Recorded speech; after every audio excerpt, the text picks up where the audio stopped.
Hey everyone, thanks for tuning in to episode number 41 at the Warehouse Underground podcast, real talk for warehouse, DC, and FC professionals of all levels around the globe. I'm Ben, the host of the show, and joining me on the show today, Sarit Tamir.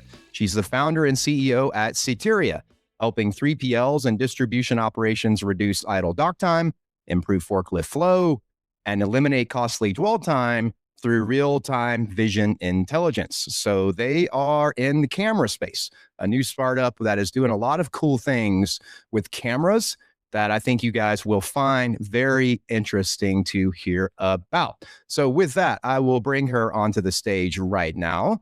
Good morning, Sarit. How are you? Welcome to the Warehouse Underground, and thanks for joining. Yeah, sure. Thank you for inviting me. Yeah, so we've had a chance to talk before the show, like I do with many of my other guests, and I love the solution that you provide. I love learning more about Seeteria, and I think it is really a very cool solution that we'll get into. But before we do that, just take us back a little bit with you as a person. So tell us about your background in tech and how it molded you and evolved over time. Yeah, as you mentioned, most of my background is in tech, not in logistics. And I've been in tech for a long time, both as a software developer and in the business side. And I started my first AI company about 8 years ago. In the beginning, what we were doing is building prototypes for early stage startups. Really helping them take their ideas and turn it into a working product. And then came along one project in a factory and then in a warehouse. And it was really different moving to those complex environment. It was so different between that and what we've done before. But it was fascinating, and that's when I understood that that's where we are going to build more solutions. Yeah, the warehouse environment, it's funny that you described it that way. That's how I see it, and I know many of the listeners do too, but it takes a little bit of a trained eye. You really have to be looking at it that way through that lens to appreciate just the complexity and all of the moving parts and all of the fascination that happens. Because just to the average person, they just think, oh, it's just warehouse or it's just a distribution center. That's where the boxes move around. So I like that. So well, tell us about Seeteria. You're right. Like, what is it? How does it work? What's the backstory, and who are the customers that you serve out there? Okay, so you mentioned cameras, and it's really important for me to pause for a second. We do not build cameras. We do not sell cameras. We are working with the cameras that you already have on site. Okay, so what we do, we connect to the cameras through Wi-Fi, okay? And we analyze the stream in real time. So when we do that, it gives us real-time visibility into how the work is actually flowing on the warehouse floor. Interesting. And so we observe the activity and we identify where movement is slowing down or getting stuck. And we turn those movements into operational signals. Okay, work stuck, for example, queues are forming at the docks, idle open doors, staging areas that are filling up, blocked aisles, dwell time, loading pauses, and also near misses interactions with forklifts. Very interesting. So most facilities out there have some type of cameras hanging from the ceiling. We've all seen them before, and they usually get utilized just for security data or safety investigations. Something happens, but it's always a retroactive. So the fact that you're integrating, or you're not integrating, but you're kind of working through them to use them as an ops tool right? Like, is that a fair statement? Like an ops tool to help the ops managers of, hey, there's some break in disruption here, there's some stop. I think is very interesting. So I would like to find out more about that as we go along in the show, because that's a cool, very cool concept. I think, especially for some of the big time distribution centers, fulfillment centers, like they're big. I mean, we talked about this before. I mean, physically big. I mean, the square footage. And so it's very difficult as the manager to get around everywhere and see everything at one time there. So now let me ask you this. So, during your journey, what were the types of ops that you worked with? And I know warehouse, but what was it that began to make you start to think that, gosh, there's some type of problem here that I think I can solve? Was it a eureka moment? Was it a light bulb moment where you just saw it happen and you thought, oh man, I'm right there? Or was it something that kind of you just began to develop over time in terms of thinking about it step by step by step? What was that backstory like? And when did you realize that you could offer this solution to a problem that plagues a lot of ops out there? Uh, that's a good question. And I'm not sure that I have a one sentence answer for that because it was a process. Yeah. Um, I think that what was the most important part of the process was that each time we were brought into this facility, it was to solve a problem. Hmm. And referring to what you said before, so that a person who's new to logistics just comes into a warehouse and it's just a place that moves boxes. So for us, it was different because each time we were called to solve a problem, we got to work both with the management teams, of course, and understand what they want to change. And then very quickly, we moved to working with the people on the ground. Hmm. So we had, I hope, the complete view of the goals and also what is actually happening. So we felt that we really can use, and in all our solutions, we always used computer vision. That's our specialty. So we could see that in different places of those facilities, and now I'm moving to the Seeteria solution, because it doesn't matter which kind of problem we were brought to investigate and suggest a solution and sometimes build that. What we saw was a gap. Okay, let's talk about a warehouse. So everybody showed us the WMS systems and the ERP systems and everything. And we saw that even when a shift was very well planned in the WMS, there was still a gap between what was planned and what was actually happening on the floor. I see. And one of the taglines that Seeteria uses is "See the work, keep it moving." And I've seen that. I think that's kind of what you're getting at is, yes, you have the WMS, and that in theory should be controlling the flow through a big time fulfillment center, but it's only virtual. The physical movement of the products, the physical flow and movement of the lifts and the people and the docks and the loading and everything matters too. And that sometimes has more variables that don't exist inside the software. So, and I know from personal experience that any type of downtime or dwell time in a operation like that is frowned upon, for lack of a better term. I mean, you're trying to keep everything flowing. Like, time is money, right? So I love that. I love that tagline. I love that idea. Thank you. Did you see that the warehouse, like were the warehouse managers or were the ops managers letting you know this? Like, hey, I have this problem. I cannot see when my operators are stopped, so I don't know if anything is happening. Like, did it kind of come feedback from them, or did you just start noticing when you were in the facilities that, gosh, like there's a lot of things that are stopping that just people don't have visibility on? Like, was it something you observed, or was it inputs from the actual leaders themselves that said, hey, I would really like to have some type of solution that would help me with this problem that I have? Okay, I did what the tech people usually do. I described the solution and not the problem. So, okay, something I need to improve in. What nobody told us, we have a problem of when the work is actually stuck, and we don't know. We don't know about that. What they did tell us is that we know the things are taking more than they should.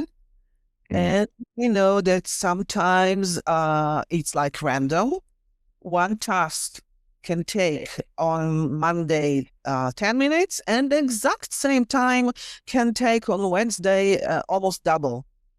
And we know why. And we have a problem of we get, trucks, they're coming they connect to the door. And it takes too much time to load that. And we have those fines, and there's issues of detention. And they talked about the business results, that they were not happy with the business results. When we did the analysis of the videos, we found the problem. Yeah, and I think there's the old adage in operations that you can't affect something until you can measure it. You've heard that before. If I can't measure something, then I can't improve upon it. Well, I think with things like this, some ops leaders will say the same thing. If I don't know it's happening, or I don't know what is happening, I can't manage to it. I can't implement a change. I can't hold anyone accountable. I can't offer any type of feedback. And so in big FCs and big DCs, it's hard to do that. And so I think I see this as a tool to help with that. Now I have the ability to see it. Now I have the ability to affect it. Now I have the ability to manage it because I'm aware of it when I wasn't necessarily aware of it before, but now I am. So I really like that. I think that helps people run operations. So now let me ask this question. So when you're talking about this type of thing, a lot of operators out there, when they first hear of some type of solution, they have now a little bit of an aversion to tech because in their background they had integrations that went bad, or they had all these things that they tried to do that required a big lift from the IT side and all this work. And so they have a little bit of a fatigue when it comes to implementing technology. But what about you on your side? What can teams expect? What can operators expect in terms of, is this a heavy lift on their side? Is this a light lift? How much integration happens? What does the implementation phase look like from an operator perspective, and what can they expect? Yeah, I completely agree that this is a big challenge for the industry to get technology in. And I want to add to that the fatigue is even bigger than it used to be. Once he has started as facilities has started bringing in AI solutions, and there are wonderful AI solutions out there, but many of them, and that's by design, that's okay, they integrate into the facility systems. And then you have the data you need to create and refine. And you need to create all the new processes. And yeah, I agree that requires a lot of effort. But we work differently, and that's intentionally by design. Our input is not LLM. Of course, it's not language. So our input is what's coming from the cameras. And when we do the analysis, and I described the events, so when we know that there is a friction point, when we see that the work is stuck, we just send it directly to the operator, to their mobile phones. Yeah, very cool. Yeah, so I think that's music to the ears of operators out there, because no one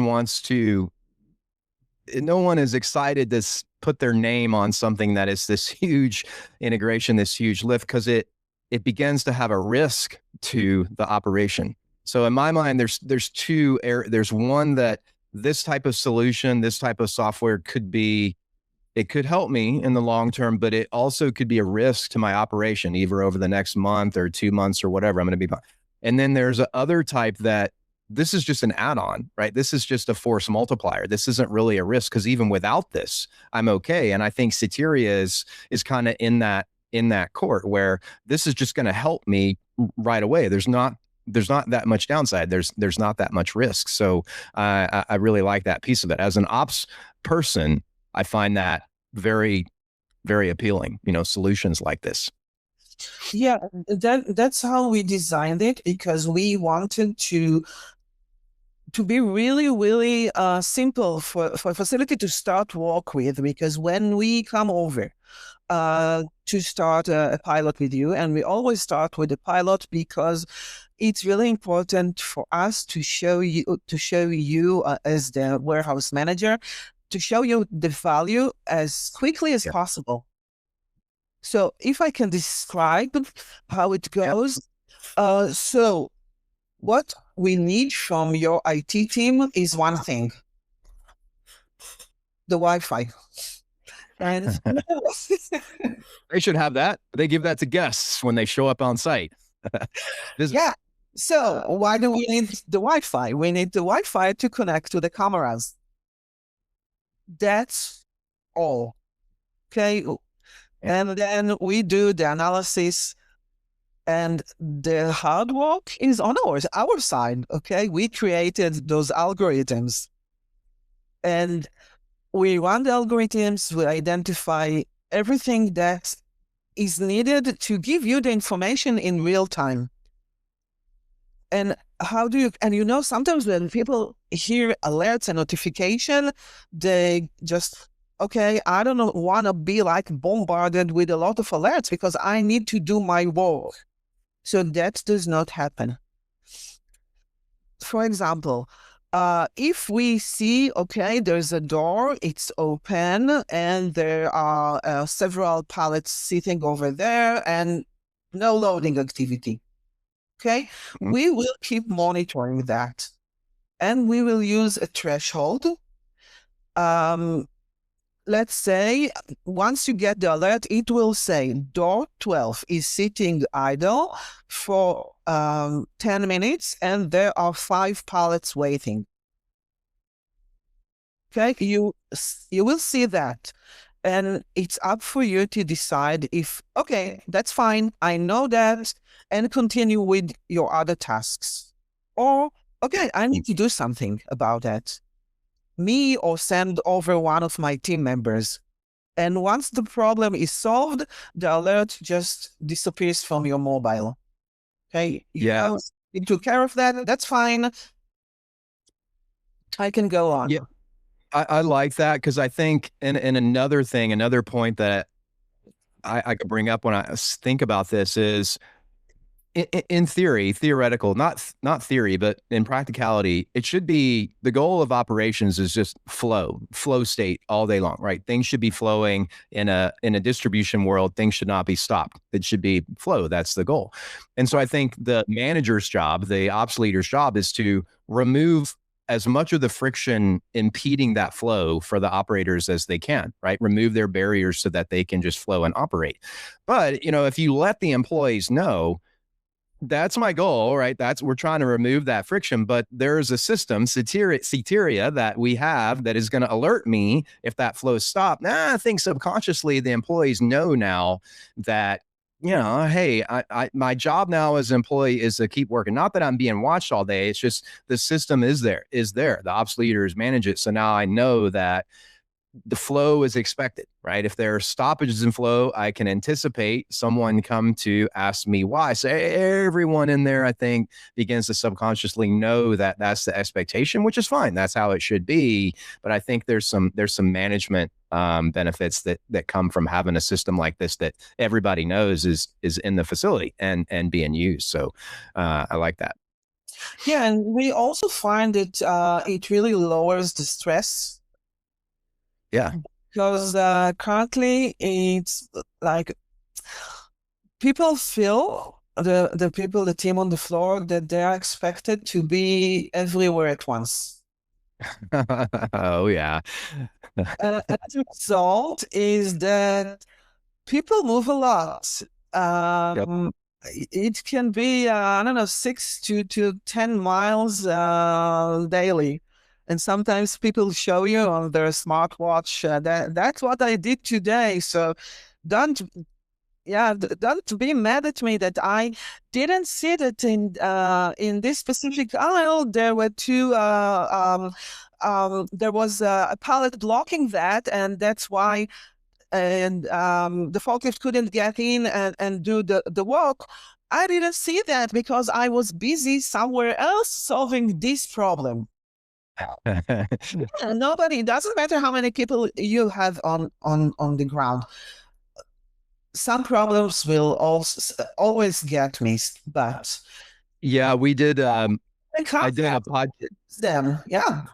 Yeah, I did a podcast with Night Swift Supply Chain that I know that you saw, and one of the questions that I asked one of their leaders on the floor was, "What superpower would you want?" And remember, and he said teleportation. And when we were talking before we did this podcast, the sports, or you're like, "That's it, I can. That's Seeteria. Like I can help him." It's basically teleportation. So you're right. There's a lot of walking, and you got to be everywhere at once, and everyone will appreciate that. But in the mobile alerts, though, how configurable are they? I mean, can you configure, I want a whole bunch of them, I want light, I only want to hear them from this zone, or I only want to have them sent to me because of this? Like how customizable can you have control over that? Yeah, it's really simple. It's like you have the settings part of the app, and you can decide exactly like you mentioned. I want this person to only get alerts of this part of the facility, and also the thresholds, because it's really different from one place to another, from one manager to another, sometimes from one season to another. So yeah, the system is adjustable. And it's not just for the alert, because think of what's happening in the background. Yep. In the background, I really ask the algorithms, because the algorithms then know how to treat the information to both measure what an alert is and the severity of alert. And it's also important because I don't think we mentioned that, but the live alerts is just one part of the Seeteria solution, because the information does not disappear; it stays in the system. And I just want to pause and say, not the videos. We do not keep any videos. We analyze them in real time, and what we save are just numbers.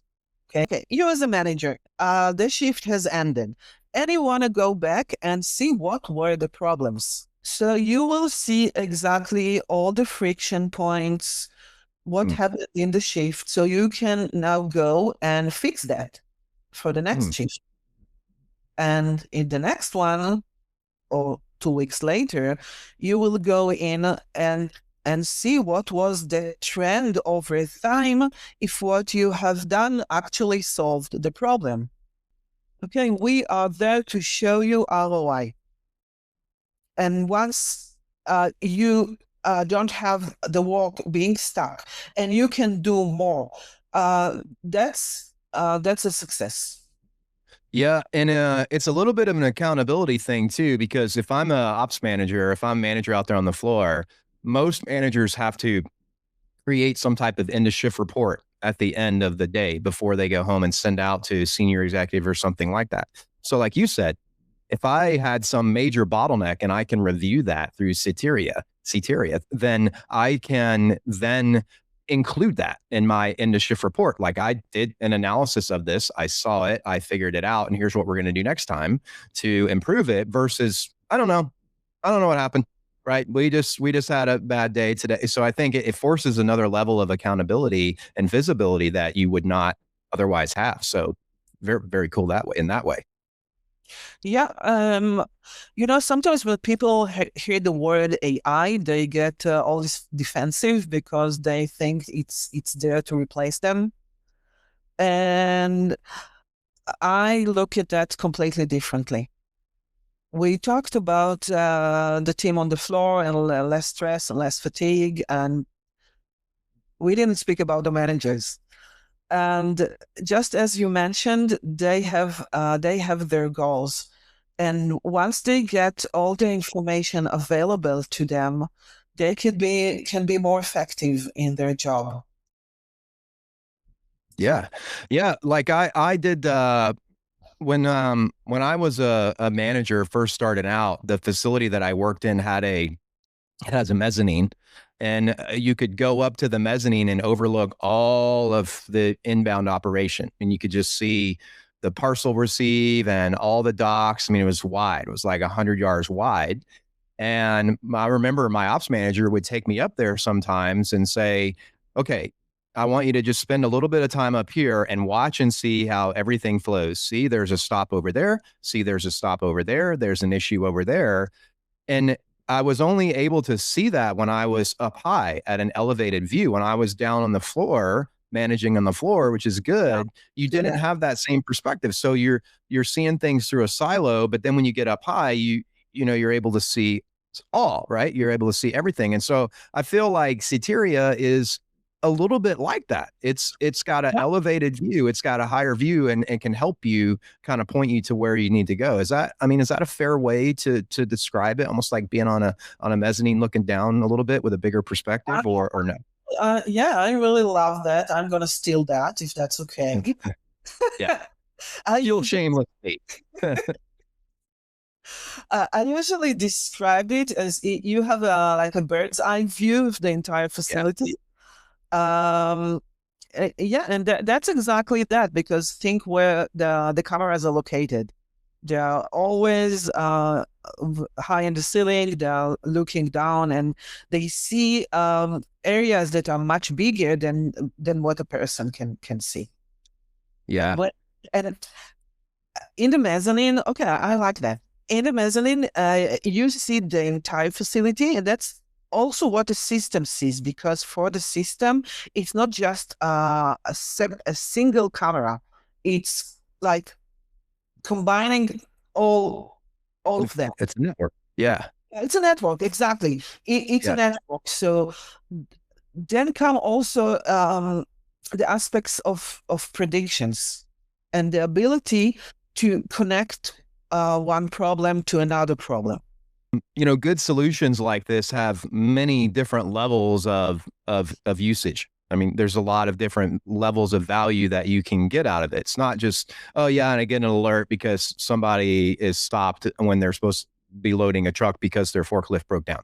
Right. Well, yeah, okay, yeah, I get that alert. But it's also you're also creating, and I've seen some of this on your website. There's a lot of KPIs, right? There's a lot of KPIs and metrics and analytics and graphs and everything that the users can pull out of this too. Can you talk about that a little bit? Like, what is that functionality like? Because it's not just alerts, right? That there's more meat in there that people can go in and use, and that appeals, I think, to a lot of ops managers who are having to think that way. Yeah, they want alert day to day during the shift, but they also want higher level strategy and numbers and analytics to kind of help them steer the cruise ship, I guess, if you will, versus just kind of steer the speedboat, to use a very bad analogy.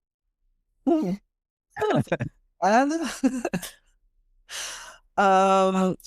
yeah, you mentioned the graphs.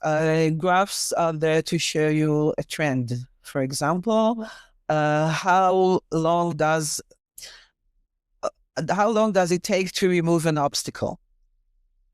Or how much idle time was in this part of the facility and how it changed over time. and you cross that with the changes that you were doing to solve the problem. So you can see if it was effective, if it was not effective. You will see how much time was lost during a specific month or a period of time. You can see the friction points. You can see how one friction point affects another friction point. I think it's a little bit similar, and one of the things that a labor management system does, but not different. I'm not sure it's a labor management. It's not a labor management because we do not follow people. We will never give you information about a specific person. But what one of our goals is to provide you with improved labor utilization. Yes, flow. Yeah, Flow. yeah, flow. And when I sometimes when I speak to people who are planning the tasks, and they tell me that tasks, I don't know if it goes the same way for every facility, I guess not. But one important thing that people shared with me is that they plan specific times of the shift, like usually the last 2 hours. They intentionally plan the tasks to have more time for them. Yep. Because they say people are tired. Yep. And this is something that we see improvement in. Yep, that happens. I mean, into the shift, into the day, into the 40-hour week, into the 50-hour week. What was normal on a day one or at hour number 3 might not be the normal or the expectation at the end because of all those variables. So I agree on that. So now what about storage, right? Like, data storage, data purge, that's always a question that people have when it comes to this. So are you archiving this information? How far back in advance can I go? Can I move it to hard drive? Can I have a library, or what does it look like? It's all in the WMS or the cloud that you want to keep it in, and it's up to you to decide how long back you want to keep that. I got you. So there's no automatic, and I get 2 weeks, and sorry, it's and also keeping the information on the cloud is really lightweight because we don't save pictures, we don't save the videos, we are the heavy thing in preserving data. So you can go back and see a shift that happened months ago or years ago, and analyze what happened between 2024 to 2026, and see all this information of the history events in your facility. Yeah, that's cool. Yeah, you'd be like, hey, we did this new program, we did this new Kaizen, we did this new thing, and now we made our flow much better. Here's the proof. Look at this. Look at this old thing. This is how long it used to take us to do it. See how awful it is. It's so cumbersome. Now look at it. Look at us now through the thing and no alerts. So I could see a place where I would use that. Yeah, and also you don't have to wait for such a long time, such period of time to understand if a walking process that you brought in was effective. You will get the signals really quickly. Yeah, right away. Right away. You visually see it. You don't have to wait for all the results to come in and this. The picture is worth 1,000 words, right? Like here's the video proof, so undeniable proof. So I like that. Yeah, and if you see that the process that you implemented, you didn't get what you expected from that, you can make really quick changes. Yep, even better. Yeah, like a quick plan. Check it. It's all about agility. Yeah. All right, Sarit. Well, so where can people find out more about you? And I know you're online. I follow you online. You have the website, but where can people find out more about you? What sort of other things are you working on, and what do you have cooking up for 2026 and beyond?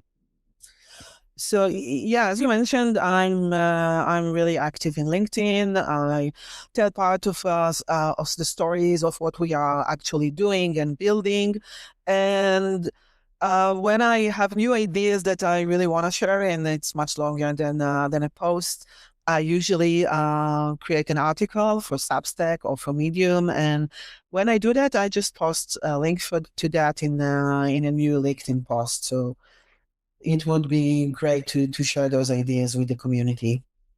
I love that. LinkedIn, it puts a cap on what you can say and everything with posts. So to go a level deeper, I appreciate that. And I hope people will go check that out to find out more because Yeah, and if you find it interesting, yeah, please, just let me know.